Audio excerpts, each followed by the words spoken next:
Salut à tous et bienvenue sur Geeko World. Aujourd'hui, comme vous venez de le voir dans le titre, nouvelle émission et nouveau concept vidéo sur la chaîne. Après l'excellent accueil qu'ont eu les épisodes de Japan Cover sur la chaîne, je me suis dit que faire l'équivalent avec les sorties françaises serait plutôt pas mal. Alors aujourd'hui, du coup, je vous présente enfin le premier épisode de French Cover, l'émission dédiée aux sorties manga en France. Bon, ok, le nom de l'émission est un petit peu bateau, mais ça va être cool, vous allez voir.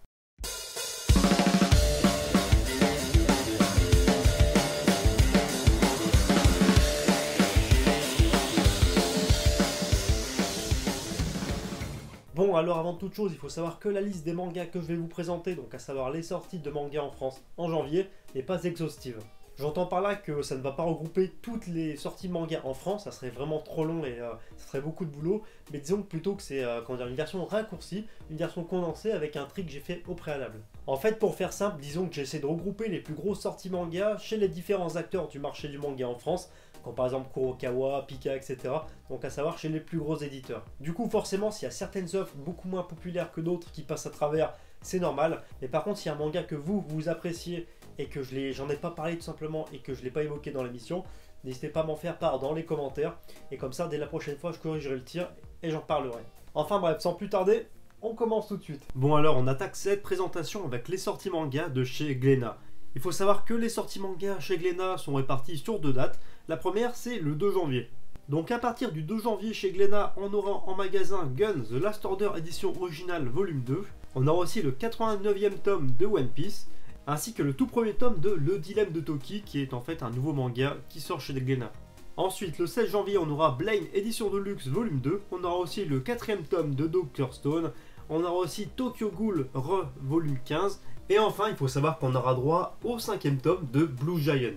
Ensuite, du côté de l'éditeur Delcourt Tonkam ou Tonkam Delcourt, vous dites comme vous voulez, je crois que ça marche dans les deux sens. On aura le 2 janvier A Fantasy Lazy Life tome 1. On aura aussi le 27e tome de Food Wars, connu aussi sous le nom de Shokugeki no Soma. On retrouvera aussi Infection avec son tome 5 et Incarnation volume 14. Ensuite, le 16 janvier, on aura une grosse sortie, toujours chez Delcourt Tonkam, à savoir Hikaru no Go, version de luxe, avec son 13e tome. Et enfin, le 30 janvier, on aura Seon Garden, tome numéro 8. Et enfin, on finira avec le poids lourd Jojo Bizarre Aventure, avec la 8e partie du manga, Jojo Lion, avec son 12e tome. Chez Pika Édition, on aura deux grosses dates à retenir, donc le 2 janvier, où on aura Detonations, tome numéro 2, et le 3e roman de Fairy Tail qui fera aussi son apparition. Et le 9 janvier, on aura le droit à 4 gros titres, à savoir Ah My Goddess, donc numéro 47. On approche bientôt des 50 tomes pour ce manga. On aura aussi le droit à Eden Zero, donc le nouveau manga de Hiro Mashima, avec son 2e tome. Et ensuite, on aura la réédition de GTO, donc Great Teacher Onizuka, édition 20 ans, volume 18.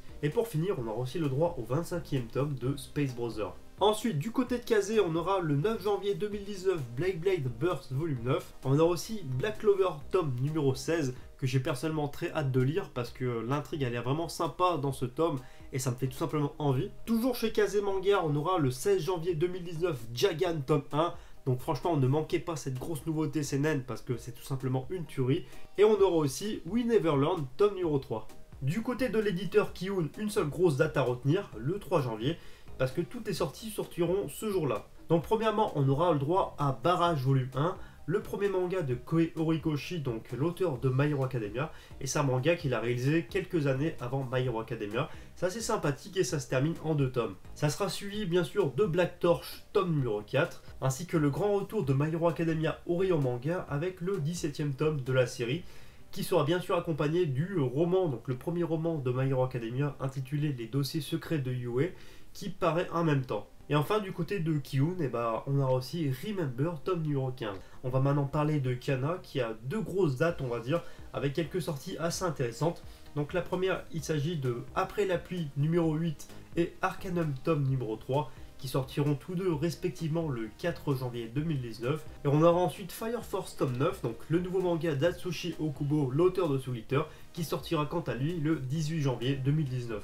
Du côté de l'éditeur Kurokawa, il y a pas mal de grosses sorties, mais toutes concentrées sur une seule date, à savoir le 10 janvier. Et là, accrochez-vous bien, parce que ce jour-là, on aura pas mal de grosses sorties, comme par exemple Goblin Slayer tome 3, on aura aussi le 9e tome de Mob Psycho. Ce jour-là, nous aurons aussi My Home Hero tome numéro 1, donc à savoir le nouveau gros seinen de chez Kurokawa. D'ailleurs, on en parlera bientôt dans une vidéo dédiée. restez à l'affût. Il y aura aussi Real Account, tome numéro 12, Red Ace World 0, donc à savoir Akame ga Kill 0, tome numéro 9 qui arrive. Et enfin, toujours chez Kurokawa, on aura le 8e tome de l'édition reliée de Soul Eater. Alors du côté de l'éditeur Doki Doki, c'est un petit peu pareil, donc c'est-à-dire que les sorties sont regroupées sur une seule date, à savoir le 9 janvier. Et ce jour-là, donc le 9 janvier, on aura Freezing volume 32, ainsi que le 2e tome de l'édition de luxe de Sunken Rock. Du côté de l'éditeur Ototo, une seule grosse date pareille à retenir, le 18 janvier 2019, où ce jour-là sortira Sword Art Online Progressive volume 7, le 4e tome de Made in Abyss, Fight State Night Heaven Fields, donc le tome 3, et on finira avec Grenelier volume 1. Et enfin, pour en finir avec cette vidéo présentation des sorties manga à venir ce mois-ci, on termine avec un éditeur Panini Manga, un éditeur un peu controversé certes, mais qui aura par contre une grosse sortie manga que j'attends tout simplement avec impatience. Sortez vos agendas si vous êtes fan du titre. Il faut savoir que le 4e tome du manga Les Rôdeurs de la Nuit sort enfin en France et ça sera le 16 janvier. Et pour ce nouveau tome, je vais vous le dire honnêtement, je compte vraiment sur un maximum de monde pour l'acheter. Tout simplement parce que si on veut voir débarquer très prochainement la sortie, donc à savoir le tome 5 en France, l'éditeur compte vraiment sur plusieurs ventes. Donc pour le coup, le destin de la licence Les Rôdeurs de la Nuit dépend vraiment des fans français. Enfin bref, voilà, c'est tout pour cette vidéo, j'espère vraiment qu'elle vous a plu. Comme vous avez pu le voir, il y a vraiment pas mal de sorties, donc on traite vraiment de pas mal de choses chez pas mal d'éditeurs. Donc forcément, s'il y a quelques titres qui sont passés à travers, c'est normal. En fait, j'ai vraiment essayé de faire un gros tri au préalable, histoire que la vidéo ne soit pas trop indigeste, avec beaucoup d'informations balancées à la tête. En plus de ça, c'est un premier épisode, donc forcément, c'est une version test. Donc n'hésitez pas à me dire ce qui est bien, ce qui est moins bien dans les commentaires. Et comme ça, je corrigerai dès la prochaine émission. En tout cas, si la vidéo vous a plu, n'hésitez pas à m'en faire part dans les commentaires. En lâchant un petit pouce bleu, ça fait toujours plaisir. Et plus il y aura de pouces bleus, plus ça voudra dire que la vidéo aura plu à un maximum de monde. Et c'est quand même le but. Si c'est pas encore le cas, n'hésitez pas à vous abonner à la chaîne. Ça prend vraiment 2 secondes avec un petit clic. Et ça fait plaisir, donc franchement, pourquoi hésiter? Et pour prolonger l'expérience Geeko World, vous pouvez me rejoindre sur Facebook et sur Twitter. Donc Facebook Geeko World et Twitter Geeko World. De toute façon, tous les liens sont à l'écran et dans la description. Et sur ce, je vous dis à bientôt pour une prochaine vidéo.